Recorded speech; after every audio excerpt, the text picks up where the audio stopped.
2010년 1월 12일 세계에서 가장 가난한 나라 중에 하나인 남미의 섬나라 아이티에 강도 7.0이라고 하는 강진이 발생했습니다. 그때 약 50만 명의 사상자가 났다고 합니다. 그리고 180만 명의 이재민이 발생했습니다. 재산 피해는 나라 전체의 가옥 중 100만여 채가 완파되었고 2만여 채가 파손되었다고 합니다. 20만여 채가 파손되었다고 합니다. 너무나도 비참했습니다. 그때 TV 뉴스에 나온 그 모습은요, 너무너무 비참했어요. 남아있는 집이 없습니다. 완전히 나라 전체가 붕괴되었다고 해도 과언이 아니었습니다. 약 9년이 지난 지금도 세계의 많은 나라들이 정부 차원으로 돕고 민간 차원으로 돕고 있는데, 그렇게 돕지 않으면 이 IT는 살 수가 없는 정도입니다. 그만큼 지금 힘들고 어려운 중에 있습니다. 그런데 같은 강도의 지진이 발생했던 다른 지역과 비교를 해보면 그 피해가 너무나 차이가 난다는 것입니다. 다른 지역은 피해를 입기는 했지만 이 정도는 아니었습니다. 그런데 IT에서 일어난 그 지진으로 인해 가지고 그 피해는요, 이루 말할 수가 없습니다. 왜 이렇게 심각한 피해가 일어난 것이겠습니까? 왜 이렇게 심각한 피해가 일어난 것입니까? 너무나 가난하다 보니 집을 튼튼하게 지을 수가 없었습니다. 그냥 땅 위에 기둥 세우고 벽을 세워서 대강 집을 지었습니다. 평상시에는 별 문제가 없었습니다. 살아가는데 별 문제가 없어요. 그러나 강도 7.0이라고 하는 정말 심각한 지진이 일어나니까 그런 집들은 견딜 수가 없었습니다. 무너져 버릴 수밖에 없었습니다. 여러분, 이것은 우리에게 우리 인생에 중요한 교훈을 가져다 줍니다. 집을 튼튼한 기초 위에 짓지 않았을 때 바람이 분다든가 홍수가 난다든가 지진이 일어날 때에 무너질 수밖에 없다라고 하는 중요한 교훈을 우리에게 던져줍니다. 여러분, 이것은 비단 집만의 문제일까요? 우리의 인생도 마찬가지입니다. 우리는 우리 인생에 집을 짓고 있는 사람들입니다. 오늘 하루를 살면은요, 오늘 하루의 인생에 집을 지은 것입니다. 어제도 마찬가지고 그저께도 마찬가지입니다. 지금까지 우리의 인생은 하루하루 인생을 지은 것입니다. 그래서 맨 마지막에 주님 앞에 섰을 때 우리가 지은 집이 무너져 내려서는 안 되죠. 그런데 여러분, 외형적으로 화려하고 멋지고 이런 것이 중요한 것이 아닙니다. 그 집이 외형적으로 화려하지는 않다 할지라도, 멋지지 않다고 할지라도 홍수가 난다든가 지진이 일어난다든가 이럴 때 기본적으로 무너지지 말아야 됩니다. 흔들리지 말아야 됩니다. 우리의 인생의 집도 인생의 환난을 만나게 되면요, 기초가 튼튼하지 않으면, 잘 지은 집이 아니게 되면은 그 집은 무너져 내리게 된다는 거예요. 또 우리가 이 세상에 무너지지 않았다 할지라도 주님의 심판대 앞에 섰을 때 어떤 집은, 어떤 인생의 집은 무너져 내리고 어떤 인생의 집은 무너지지 않고 견고한 집이라는 것입니다. 여러분, 저와 여러분이 인생의 집을 지어서 주님 앞에 섰을 때, 주님의 심판의 바람이 불 때, 심판의 홍수가 일어날 때 흔들리거나 무너지지 않을, 무너질 수 없는 그런 인생집을 지을 수 있는 사람들이 다 되시기를 주님의 이름으로 축원합니다. 할렐루야. 지난번에 뉴스에 우리는 가수 승리라는 사람을 우리는 보았습니다. 버닝썬이라고 하는 클럽 술집을 운영을 했는데요. 우린 그것도 잘 몰랐죠. TV에 나와서 그 전에 예능 프로에 나왔을 때 이 승리가 얼마나 유능한 사람인지 몰라요. 몇 개국어를 그냥 능통하게 말을 합니다. 전화로 그냥. 그리고 이 사업을 잘해가지고 그냥 얼마나 돈을 잘 버는지 몰라요. 사람들마다 다 부러워합니다.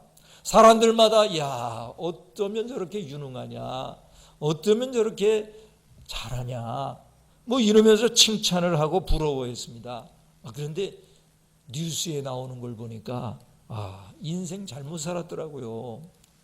인생의 집을 잘못 지었어요. 다른 사람들이 봤을 때는 화려했습니다. 다른 사람들이 봤을 때는 부러워할 만했습니다. 돈도 많고 정말 좋은 집에서 살고 자기가 하고 싶은 대로 하고 살고 이렇게 살았지만 보니까 이 사람이 인생의 집을 잘못 짓고 있었더라고요. 자, 그러니까요, 그런 일 한번 확 불어닥치니까 인생 자체가 흔들리는 거예요. 흔들리고 무너지게 되는 것입니다. 여러분, 물론 젊은 사람이니까 다시 새로운 인생집을 지을 수 있겠죠. 그러나 그가 지었던 과거의 집만을 보면은요, 무너져버릴 그런 집을 지었습니다. 저와 여러분은 그런 무너져버리는 인생집을 짓는 것이 아니라 어떤 바람에도 어떤 홍수에도 심지어는 주님의 심판신대 앞에 설다 할지라도 무너질 수 없는 인생의 집을 지으실 수 있게 되기를 주님의 이름으로 축원합니다. 할렐루야. 우리 옆 사람하고 인사합시다. 무너질 수 없는 인생의 집을 지읍시다. 할렐루야. 여러분, 오늘 본문에서 우리 주님께서는 건축에 대한 말씀을 우리에게 해주셨습니다. 이런 이야기를 굳이 예수님이 건축가도 아니신데 건축에 대한 이야기를 하신 이유가 뭡니까? 우리 46절을 다 같이 한 목소리로 읽겠습니다. 너희는 나를 불러 주여 주여 하면서도 어찌하여 내가 말하는 것을 행하지 아니하느냐 하고 말합니다. 자, 예수님이 그때 인기가 굉장히 좋으셨어요. 왜냐하면 예수님에게 나오면은 병이 나아요. 병을 고쳐주세요. 그리고 인생의 문제를 해결해 주시기도 해요. 소경은 눈을 떠요. 앉은 뱅이는 일어나요. 자리에서 일어나요. 예수님을 만나니까 그렇게 됩니다. 한 손 마른 사람은 그 손이 정상적이 됩니다. 자, 이러니까 얼마나 많은 병자가, 얼마나 인생에 그 소망이 없던 사람들이 예수님을 많이 따라다니겠습니까? 자기를 좀 봐달라고 주여 주여 하지 않겠습니까? 주여 여기 좀 봐주세요, 여기 좀 봐주세요. 그러면서 예수님을 따라다닙니다. 그런데 예수님의 마음속에 아주 답답한 것이 있었어요. 예수님의 마음속에 안타까운 것이 있었어요. 그것이 뭐냐면은 그들이 예수님에게 주여 주여 하면서 나오기는 하는데, 그리고 예수님에게 문제를 해결받기는 하는데 예수님이 하시는 말씀에 대해서는 행하려고 하지 않아요. 행하지를 않는 거예요. 사실 오늘 이 본문만 띄어서 말할 게 아니라 사실 그 앞에 있는 말씀서부터 쭉 이어가야 해요. 그게 뭐냐면 예수님이 산상수훈을 지금 교훈을 지금 계속 말씀하세요. 뭐 이를테면 이런 거예요. 계속해서 예수님이 뭐라고 말씀하십니까? 31절을 보면 6장 30 남에게 대접을 받고자 하는 대로 너희도 남을 대접하라, 이렇게 말씀을 하셨고요. 또 35절에 보면 오직 너희는 원수를 사랑하고 선대하며 아무것도 바라지 말고 꾸어주라. 그리하면 너희 상이 클 것이요 또 지극히 높으신 이의 아들이 되리니 그의 은혜를 모르는 자와 악한 자에게도 인자하시느니라. 이런 말씀을, 주옥 같은 말씀을 예수님이 전했는데 그런 말씀을 행하려고 하지 않아요. 지키려고 하지 않아요. 왜요? 원수를 사랑하는 것은 너무 어렵기 때문에요. 원수 사랑하는 것이 너무 어렵기 때문이죠. 그러나 원수를 우리가 어떻게 사랑합니까? 원수 사랑하지 못합니다. 사랑하기는커녕 미워하지 않으면 다행입니다. 우리가 예수님이 이렇게 말씀하셨을 때에는 사실 뭐예요? 니들 힘으로는 안 된다. 하나님의 힘으로 사랑해야 한다. 하나님의 사랑으로 사랑해야 사랑이 가능해요. 그래서 예수님은 이런 말씀을 하신 거예요. 원수를 사랑하고. 원수는 우리 사랑 못해요. 만약에 자기 스스로 원수를 사랑할 수 있는 사람이 있다면 그 사람은 사람이 아니에요. 그런데 우리가 그리스도인이 원수를 사랑할 수 있는 방법이 뭐예요? 하나님의 마음으로, 예수님의 마음으로 할 수 있는 거예요. 다시 말하면 진정한 그리스도인이 되면 원수를 사랑할 수 있어요. 그건 자기 힘으로 하는 게 아니거든요. 이런 말씀들, 37절에 보면 비판하지 말라 그리하면 너희가 비판을 받을 것이요, 정죄하지 말라 그리하면 너희가 정죄를 받을 것이요, 용서하라 그리하면 너희가 용서를 받을 것이요. 이런 말씀들을 쭉 지금 하나님께서, 예수님께서 교훈을 주셨다고요. 그런데 그런 교훈에 대해서는 들을 생각을 하지 않아요. 지킬 생각을 하지 않아요. 그저 주여 주여 하면서 예수님에게 자기의 필요를 채우는 거예요. 예수님에게 병을 고침을 받기를 원하는 거예요. 자기 문제를 해결하기를 바라지만 정말 그리스도인이 되려고 하지를 않는 거예요. 정말 그리스도인이 된다면 하나님, 예수님이 하시는 말씀을 행할 텐데 말이죠. 예수님이 그게 너무 안타깝고 답답하신 거예요. 그래서 47절에 이렇게 말씀하십니다. 47절을 다 같이 읽겠습니다. 내가 나와 내 말을 듣고 행하는 자마다 누구와 같은 것을 너희에게 보이리라. 예수님에게 나와가지고요, 예수님의 말을 잘 듣고요, 그 말씀대로 행하는 사람은 어떤 사람과 같은 줄 아느냐 하면서 48절에 이렇게 말합니다. 48절을 읽겠습니다. 집을 짓되 깊이 파고 주추를 반석 위에 놓은 사람과 같으니 큰 물이 나서 탕류가 그 집에 부딪히되 잘 지었기 때문에 능히 요동하지 못하게 하였거니와 하고 말합니다. 예수님의 말씀을 듣고 그 말씀을 행하는 사람은 마치 집을 짓는 사람과 같은데, 어떤 집을 짓느냐? 집을 짓되 깊이 파요. 그래서 그 주추를 반석, 바위 위에 주추를 놓아요. 주추라는 것은 뭐냐면요, 기둥을 세우는 기초를 말하는 거예요. 그 기둥을 세우는 기초는 그 반석에다가 무엇을 박든지, 요즘으로 하면은 콘크리트를 이렇게 쳐가지고 이렇게 위에 기둥을 세워서 흔들리지 않을 수 있도록 만드는 것이 주초예요. 주초. 오늘날에는 그 철근을 넣어서 시멘트를 이렇게 공고리라고 그러죠. 그걸 쳐서 주초를 만들죠. 근데 이 당시에는 시멘트도 없고 이러니까 이때 할 수 있는 일이라고 하는 것은 반석 위에 그 주초를 놓는 거예요. 고정을 좀 시켜 놓는 거예요. 이런 사람, 이런 집을 짓는 사람과 같다고요. 그러면 큰 물이, 홍수가 나서 탕류가 그 집을 빡 부딪힐 때에도 잘 지었기 때문에, 튼튼하게 지었기 때문에 요동하지 못해요. 무너지지 않을 집이에요. 그런데요, 49절을 다 같이 읽겠습니다. 듣고 행하지 아니하는 자는 주추 없이 흙 위에 집 지은 사람과 같으니 탕류가 부딪힘에 집이 곧 무너져 파괴됨이 심하니라 하시니라. 근데 반면에 말씀을 들었어요. 근데 듣고 행하지는 않아요. 그러면 그 사람은 주추가 없이 흙 위에 집 지은 사람과 같다는 거예요. 이 사람은 이제 홍수가 나가지고 탕류가 부딪히면요, 그냥 악소리도 못하고 그냥 집이 무너져 버리는 거예요. 무너짐이, 파괴됨이 심한 그런 집을 짓는 거예요. 우리는 인생의 집을, 이 둘 중에 하나의 집을 짓는 것입니다. 난 중간 정도 지었어, 이런 건 없어요. 어떤 집입니까? 첫 번째는 잘 지은 집, 그래서 무너질 수 없는 집. 두 번째는 무너질 수밖에 없는 집. 이 두 가지 집밖에는 없어요. 우리가 인생을 마칠 때 우리의 인생은 이 둘 중에 하나입니다. 무너질 수밖에 없는 집, 무너질 수 없는 집.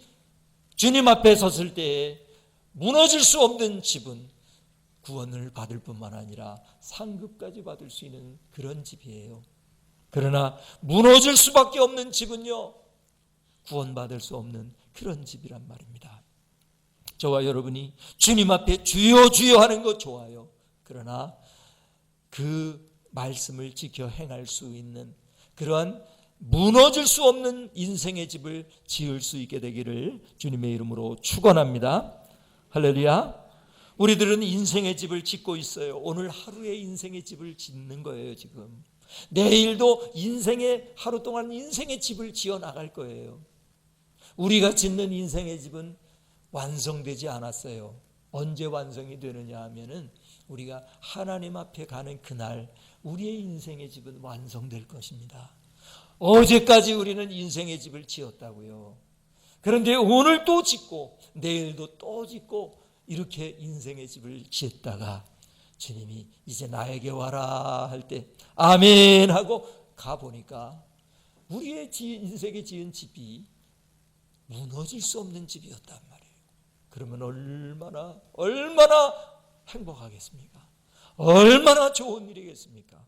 그런데 우리는 인생의 집을 지었다고 지었는데 주님 앞에 죽음이라고 하는 큰 물이 우리에게 닥쳤을 때, 주님 앞에 섰을 때, 주님의 그 심판대 앞에 섰을 때 심판의 그 큰 물에 부딪혀서 우리가 지은 인생의 집이 그냥 맥없이 무너져 버리게 된다면 이보다 더 슬픈 일이 어디 있겠습니까?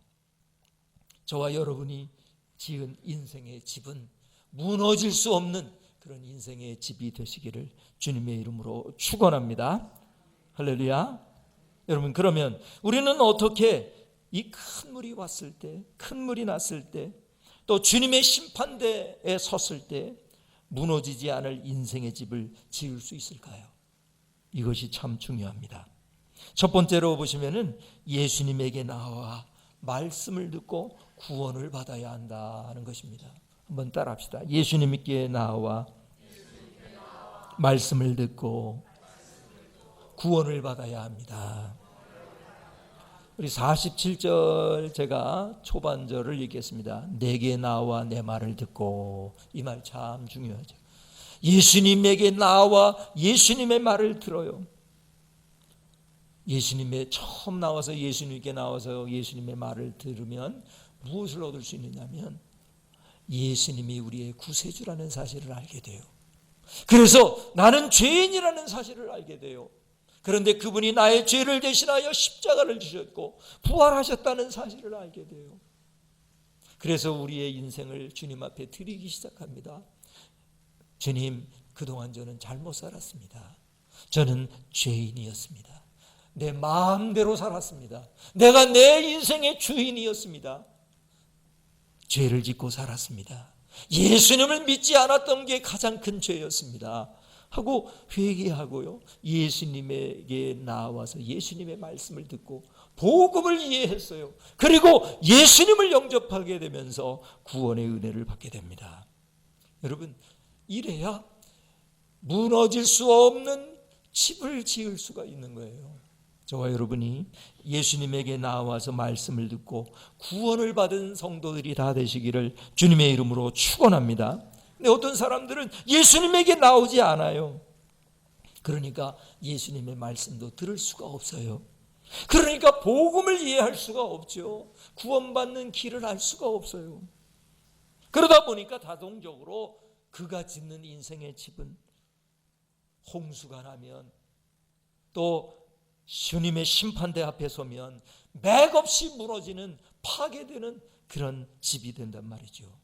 환난이 오면 무너집니다. 혹 무너지지 않았다 할지라도 죽음 이후에 주님의 그 심판의 큰 물에는 다 무너지게 되어 있단 말이죠. 그래서 예수님에게 나오는 것이 참 중요합니다. 저와 여러분이 오늘 그래서 예수님에게 나와서 말씀을 듣는 것입니다. 무교회주의자들이 있어요. 요즘 교회가 너무 문제가 많으니까, 교회의 지도자들이 너무나 문제를 많이 일으키니까 교회에 희망이 없다. 나 교회, 예수님은 믿지만, 하나님은 섬기고 싶지만 교회가 싫어서 나 교회 안 나간다고. 이런 사람들 요즘 많이 있습니다. 여러분, 이해는 돼요. 왜 그런지 이해는 돼요. 그러나 여러분, 그게 얼마나 어리석은 결정인지 아세요? 이 교회는 비록 문제가 있다 할지라도 예수 그리스도가 자기의 생명을 드리고 만든 자신의 몸이란 말이에요. 교회는 그리스도의 몸이란 말이에요. 교회가 문제가 있다고 해서 교회를 버려요? 교회가 문제가 있다고 해서 버려요? 그것은요, 그리스도의 몸에서 떨어지겠다고 하는 결정이에요. 이거 대단히 심각합니다. 예수님에게 나아가는 것이 얼마나 중요한 것인지 몰라요. 또한 그 결정이 얼마나 교만한 결정인 줄 아세요? 나는 뭐 괜찮아요? 나는 그렇게 의로워요? 물론 문제가 있는 경우가 많아요. 교회가 문제가 있는 경우가 많아요. 그래도 교회 밖에는 희망이 없어요. 교회 밖에는 소망이 없어요. 왜냐하면 세상 어디에도 예수 그리스도가 피로 값주고 사신 그리스도의 몸이 없기 때문이에요. 오직 예수 그리스도의 피로 값주고 사신 것은 교회밖에 없다고 주님께서 말씀하시지 않아요? 우리가 이렇게 모여서 함께 예배드리는 이게 그리스도의 몸인 거예요. 이게 그리스도의 몸, 교회인 거예요. 교회에 붙어 있어야 해요.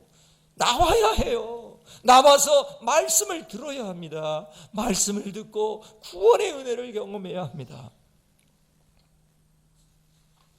저와 여러분이 예수님에게 이렇게 나와서 하나님의 말씀을 듣고 은혜 받으시기를 주님의 이름으로 축원합니다. 할렐루야. 어떤 사람이 평생 정신없이 바쁘게 살았어요. 무엇이 옳은지 그른지 생각할 겨를도 없었어요. 하나님이 계신지 안 계신지 생각할 겨를도 없이 무작정 바쁘게 쫓겨서 살다가 나름 돈도 많이 벌고 그렇게 살았어요. 근데 그도 별 수 없이 때가 되어서 죽었습니다. 그리고 천국을 갔는데 천국 문 앞에서 말이에요, 쓱 들어가려고 하는데 그 베드로 사도가 오른손에 생명책을 들고 서 있었어요.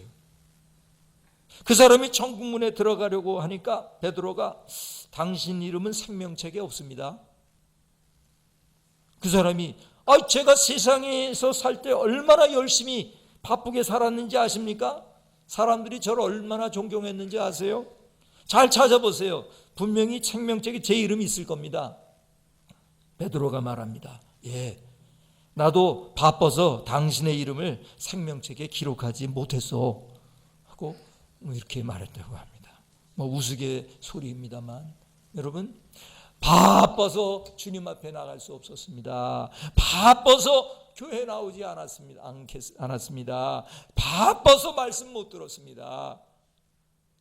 암만 해도 변명이 되지 못할 것입니다.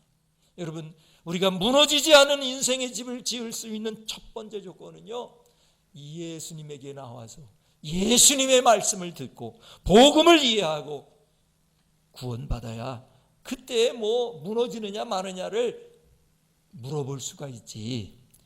예수님에게 나오지도 않고 말씀을 듣지도 않았는데 어떻게 구원을 받을 수가 있습니까? 어떻게 이런 인생의 집을 지을 수가 있어요? 저와 여러분이 이렇게 하나님 앞에 부지런히 하나님 나라에 가는 그날까지 하나님 앞에 나와서 예배하고 말씀 듣고 주님을 만나는 저와 여러분이 다 되시기를 주님의 이름으로 축원합니다. 또한 두 번째로 보시면은 우리가 어떻게 큰 물이 났을 때, 또 주님의 심판대 앞에 섰을 때 무너지지 않을 인생의 집을 지을 수가 있겠습니까? 그것은 주님의 말씀을 듣고 반석 대신 예수님을 만나야 한다는 거예요.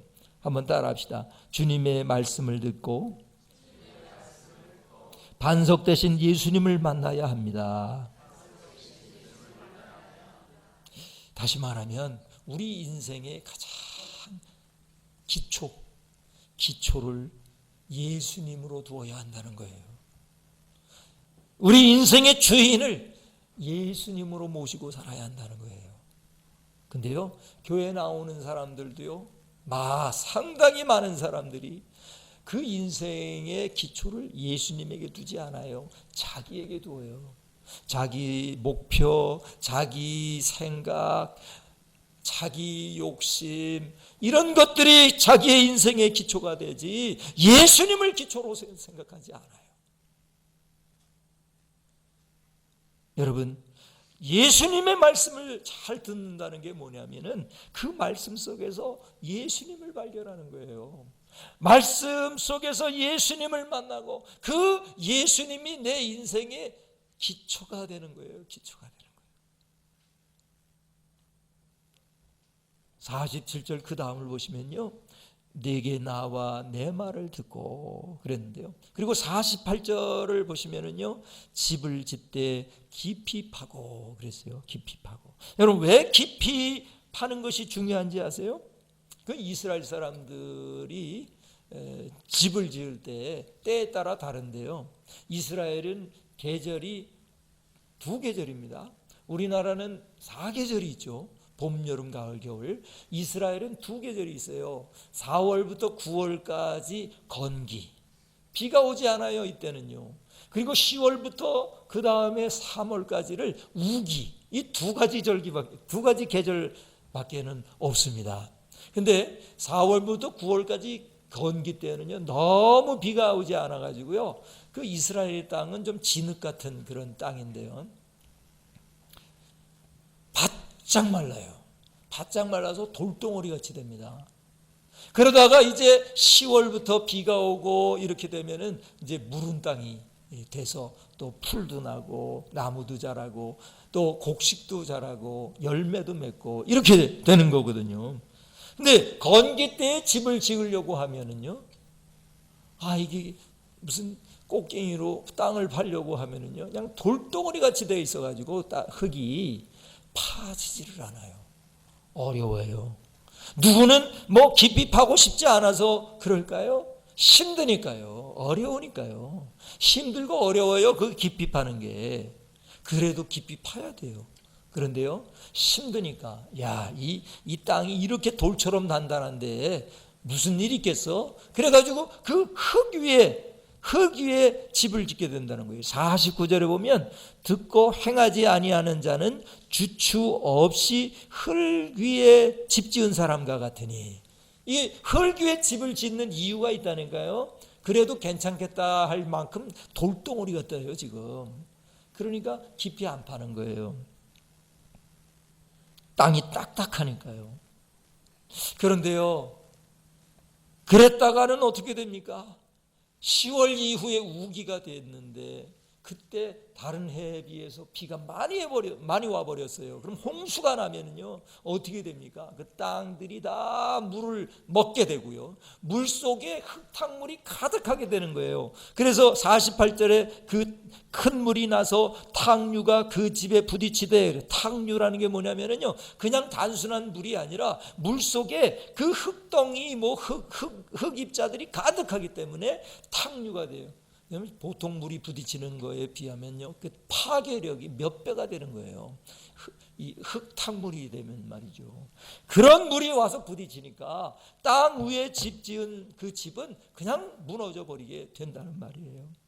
사랑하는 여러분, 우리가 짓는 인생의 그 집이 어떤 상황 속에서도 무너지지 않고 하나님 앞에 섰을 때 그 심판대 앞에서도 무너질 수 없는 인생의 집을 지으려고 하면은요, 우리가 어떻게 해야 됩니까? 말씀을 듣되 깊이 파야 해요. 깊이 파야 해요. 말씀을 그냥 내가 좋아하는 말씀, 나에게 참 와닿는 말씀만 받아들이고, 내게 어려운 말씀, 또 지키기가 부담되는 말씀, 그런 거는 그냥 들었다가 이쪽 귀로 빼내고 이렇게 하면 안 되는 거예요. 하나님의 말씀을 깊이 깊이 파야 하는 것입니다. 언제까지요? 그 말씀에서 예수 그리스도가 발견될 때까지요. 그 말씀을 깊이 파고 깊이 파서 예수 그리스도가 보일 때까지요. 예수 그리스도를 만날 때까지요. 그래서 그분을 내 삶의, 내 인생의 기초로 모실 수 있을 때까지 말씀을 깊이 깊이 파야 돼요. 그냥 피상적으로 말씀을 듣고 피상적으로 말씀을 읽고 피상적으로 말씀을 대하게 되면은 그냥 깊이 팔 수가 없기 때문에 그냥 흙 위에, 딱딱한 것 같은 흙 위에 인생의 집을 짓게 된단 말이에요. 여러분, 하나님의 말씀을 깊이 파세요. 깊이 연구하세요. 언제까지 연구하고 깊이 파라고요? 누가 보일 때까지요? 누가 보일 때까지요? 대답 좀 하세요. 누가 보일 때까지요? 예수님이 보일 때까지요. 그 말씀 속에서 예수님이 보일 때까지 파세요. 예수님이 보이고 그 예수님이 보이는 예수님이 내게 말씀하실 때 우리의 인생은 바뀌어집니다. 우리가 짓는 인생의 집은 튼튼한 집이 되는 것입니다. 예수님은 우리 인생의 기초입니다. 예수님은 우리가 지을 인생의 집의 변함없는 기초예요. 그분 위에 주초를 만들어야 됩니다. 그분 위에 기둥을 세워야 합니다. 그분 위에 우리의 인생을 지어나가야 합니다. 여러분은 과연 여러분의 인생의 기초에 예수님이 계신가요? 혹시 여러분은 여러분의 인생의 주인이 바로 여러분은 아닌가요? 내가 다 결정해버리고 예수님은 내 결정에 하나도 개입하지 못하는 그런 분들은 혹시 아닌가요? 그러면 여러분 위험해요. 무너질 수도 있어요. 무너지지 않을 인생의 집을 지을 수 있으려고 하면 항상 우리 인생의 밑바닥에는, 기초에는 예수님이 계셔야 돼요. 예수님 때문에 살고 예수님 때문에 죽을 수 있어야 해요. 예수님이 하라 하면 하고 예수님이 하라 하지 말라 하면 하지 않을 수 있어야 돼요. 예수님이 우리의 주인이 되셔야 해요. 그런데 그것이 전혀 부담이 되는 게 아니에요. 너무 기쁜 거예요. 여러분, 말씀을 깊이 깊이 봐서 그 속에서 발견하는 예수님을 발견하는 사람들은요, 예수님이 나의 삶의 주인이신 것이 너무 감사하고 기쁜 거예요. 오늘 여러분 이 말씀을 들으면서 예수님 감사합니다. 예수님이 저의 주인이 되어주시고 내 삶의 기초가 되어주셔서 너무 감사합니다. 감격하고 감사할 수 있는 사람들이 다 되시기를 주님의 이름으로 축원합니다. 마지막으로 보시면 우리가 어떻게 큰 물이 났을 때, 그리고 주님의 심판대 앞에 섰을 때 무너질 수 없는 인생을 지을 수가 있을까요? 인생집을 지을 수 있을까요? 그것은 반석 되신 예수님의 말씀을 행해야 한다 하고 말합니다. 한번 따라합시다. 반석 되신 예수님의 말씀을 행해야 합니다. 우리 47절을 다 같이 한 목소리로 읽겠습니다. 내게 나와 내 말을 듣고 행하는 자마다 누구와 같은 것을 너희에게 보이리라. 이제 예수님에게 나와서 구원받고요, 예수님의 말씀을 깊이 봐서 예수님을 그 인생의 기초로 삼고요, 그리고 그 예수님의 말씀에 따라서 행하는 사람, 이 사람은요 어떤 상황에서 또 무너질 수 없는 인생의 집을 지을 수가 있다는 거예요. 여러분, 이 말이 무슨 말이냐? 말씀을 깊이 봐서 반석인 예수 그리스도를 만났는데 그냥 내버려 두면 안 된다는 거예요. 그러면 무너질 수 없는 집을 지을 수가 없어요. 그 반석 위에 주추를 박아야 돼요. 주추를 박고 그 위에 기둥을 세우고요, 그리고 담을 만들고 그 위에 집을 짓고 지붕을 만들어서 집을 지어야 그게 흔들리지 않는, 무너지지 않을 집을 짓는단 말이에요. 다른 말로 말하면 예수님에게 나와 예수님의 말씀을 듣고 행해야 한다는 거예요.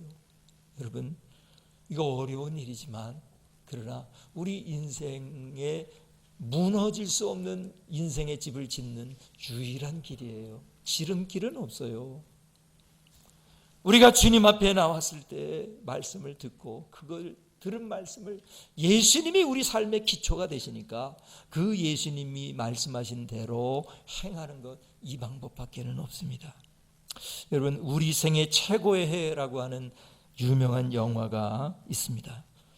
내용은 이렇습니다. 2차 세계대전 때 해럴드 러셀이라고 하는 청년이 있었는데 이 사람이 공수부대원으로 전쟁에 참여하게 됩니다. 그런데 그만 폭탄이 터져서 두 팔을 다 잃어버렸어요. 불구자가 장애자가 된 것이죠. 그는 몹시 낙담했습니다. 하나님 앞에 이렇게 기도합니다. 하나님, 저는 쓸모없는 사람이 되었습니다. 저는 쓸모없는 사람이 되었습니다. 그런데 하나님께서 원망의 기도를 하는 그의 귀에 분명하게 음성을 들려줍니다.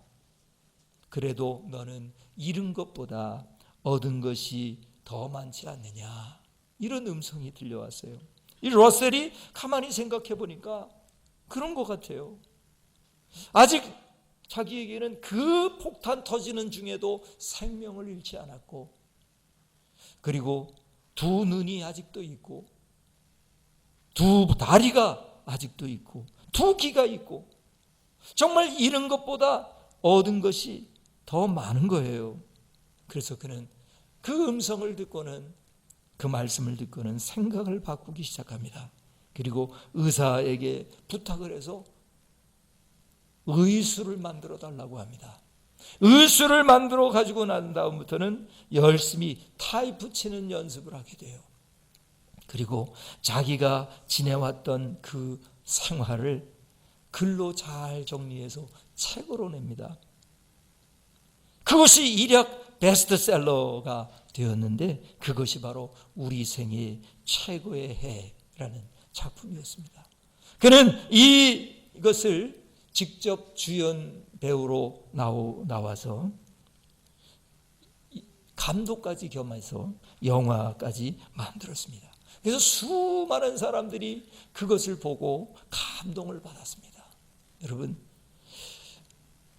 인생에 무너질 수 없는 집을 짓는다는 것은 바로 이런 거예요.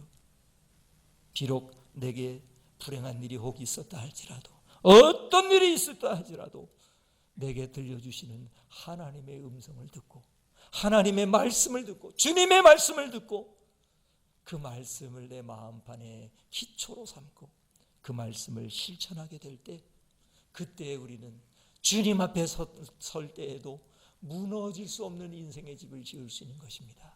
또 어떤 우리 인생의 환난을 만나도 흔들리거나 무너질 수 없는 인생의 집을 지을 수가 있는 것입니다.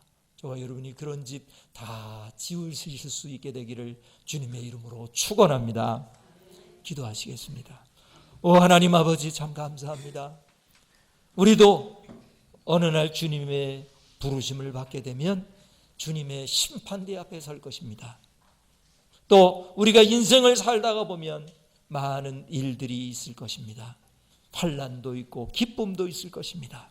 그럴 때 우리의 인생이 허물어지는 그런 불행한 일들이 일어나지 않을 수 있도록 도와주시옵소서.